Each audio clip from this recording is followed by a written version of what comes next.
Okay everybody, this is mooneydashcam. Today we are in Manhattan, we are in the East Village.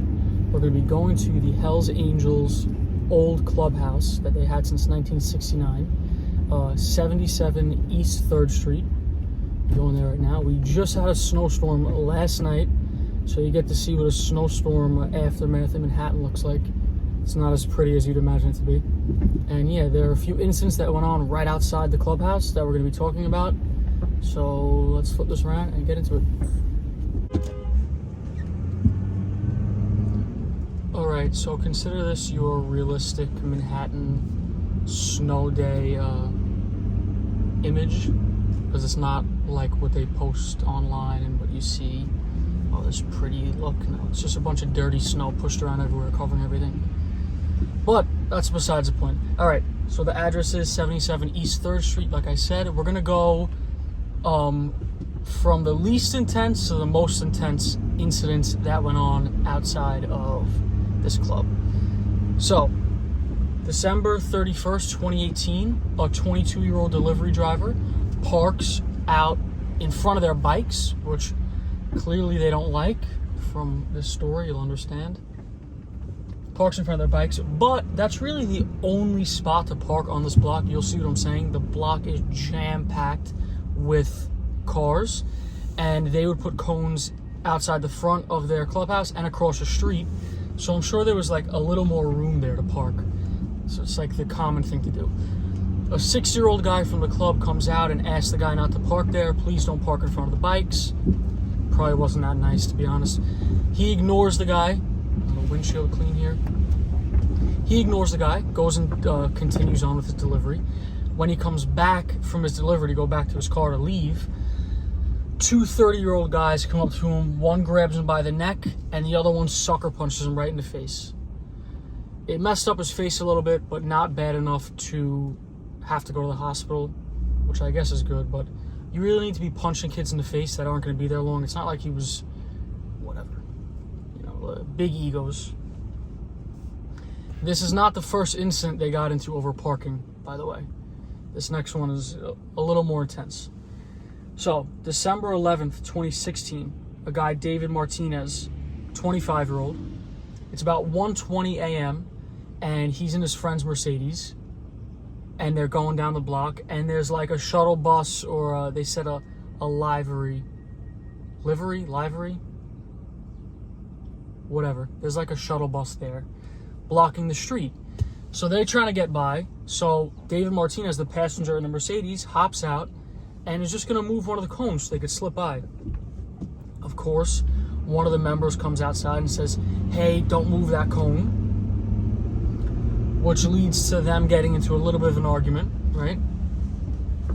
As the argument progresses, the rest of the people in the Mercedes get out of the Mercedes, which are 3 other people. One was a woman. They get out. As they get out, the guy, the Hells Angel member, throws a punch at David Martinez. Okay? It's really hectic today in the city here. Throws a punch at David Martinez, so then an all-out brawl happens. They start all fighting. The group from the Mercedes and the people outside the clubhouse all start fighting. Everyone spills outside the clubhouse, and it's a full-on brawl on the street. Now, there was a prospect that was knocked to the ground already. Another Hells Angels member, now a prospect is someone who's not a full Hells Angels member yet. We'll get into like the details of that in a second. He's on the ground. Then he sees another Hells Angel member fall into the ground and about to get stomped on, from what he says at least. He pulls out his gun and shoots once, shoots David Martinez in the stomach. That obviously ends the whole brawl. That's like a serious thing. They all grab their friend, David Martinez, throw him into the Mercedes, and they zoom off to Bellevue Hospital. Luckily, it wasn't any major damage. He got a surgery. I think the bullet got lodged somewhere near his spine, but he was okay. The man who did it, like I said, was a prospect. His name was Anthony Lovenitty, Lovenitti. He was a 52-year-old. Now, to become a prospect, I wanted to look up what prospect was because I knew it wasn't a full member, but I wasn't exactly sure. So I looked it up, and you must personally know a member for 5 years until they even consider you to be a prospect. And on top of that, you need a valid driver's license, a motorcycle that's at least 750 cc's. So, you got to be able to keep up with the gang. And you can't be, they don't accept child molesters, anyone who's applied to be in the police, or anyone who's applied to be a prison officer. Those are their rules. They're a private club. They can have whatever rules they want.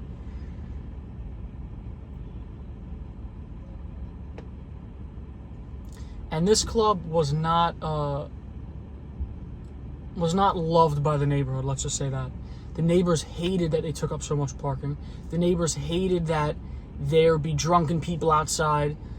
One thing that was good about it is there wasn't much crime on the block besides any crime they stirred up. Because who's going to cause trouble on the Hells Angels block, Now,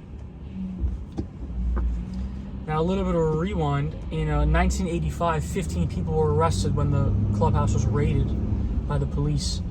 Drug charges and other charges they were arrested for. And then later on, they actually sued the city because they said it was a false search, like an illegal search. Going back and forth, the city eventually settled with them and paid them $800,000. So they're the ones who made off with that situation. All right, now we're pulling up here in a second. I don't know where I'm going to be able to park because there's no parking on the street. I might park in the beginning of the block. No, there's all the city bikes are there, taking up all the parking. All right, this is the last incident, and this is a pretty bad one.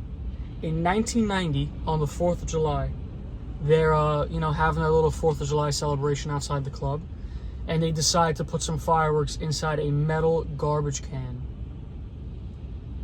When the fireworks explode, it sends shrapnel from the metal garbage can into the throat of a 14-year-old kid, and the kid dies. It's terrible. I'm sure they don't want to kill the kid, you know what I mean? Like, I'm sure they felt terrible about it. It's a horrible incident in general. The kid was like a neighbor of the block. This is influencers right here. You see this? In the middle of the street with the smoke. Trying to get the picture. So yeah, the two guys involved with that got... Oh, look at this parking spot that just cleared up. How lucky are we? The two people that were involved in that got charged with second-degree murder. I don't know if that's eventually what they were sentenced with because it seems a little harsh for... It seems like that's more of a manslaughter thing, but I could be wrong. I didn't know... I don't know how that ended up turning out. But this is the club. Where's my finger? Right there. That's the club. And of course, I'm going to hop out and show you a closer look.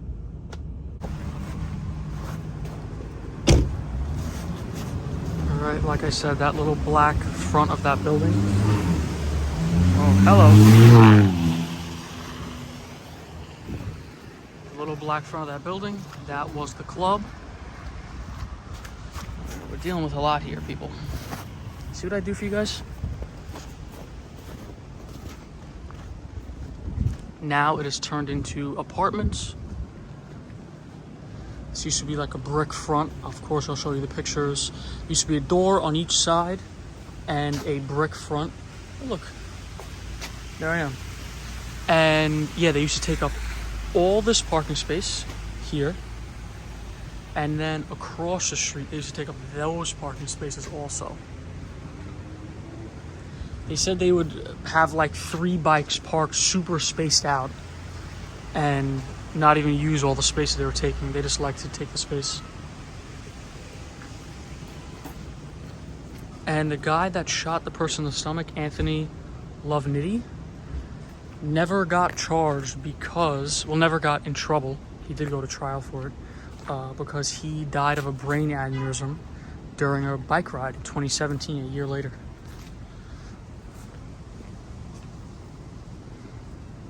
Which I don't know if that's lucky for him or unlucky for him. Yeah, this is the block that this all went down, where the 14-year-old got killed.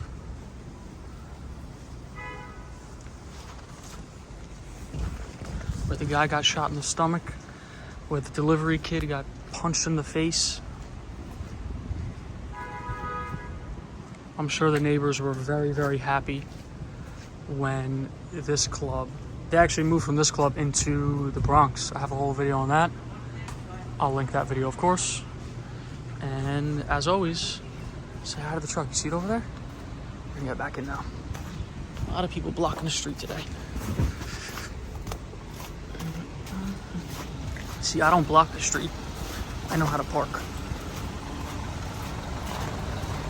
Look at that. Look at the icicles. Serious weather. Whenever I make a video on this about stuff that seems like so avoidable, it seems so stupid, such ego-driven nonsense that easily could have been avoided by just like having a calm conversation or thinking a little bit before you act. I don't know. I guess that's a lot of the stories that I cover, but this one in particular was ridiculous. You didn't have to shoot the kid in the stomach. You didn't have to punch the kid in the face. If you thought for a second before you set off the fireworks, a young kid would still be alive today. It's crazy what goes on. But hope you enjoyed. See you in the next one.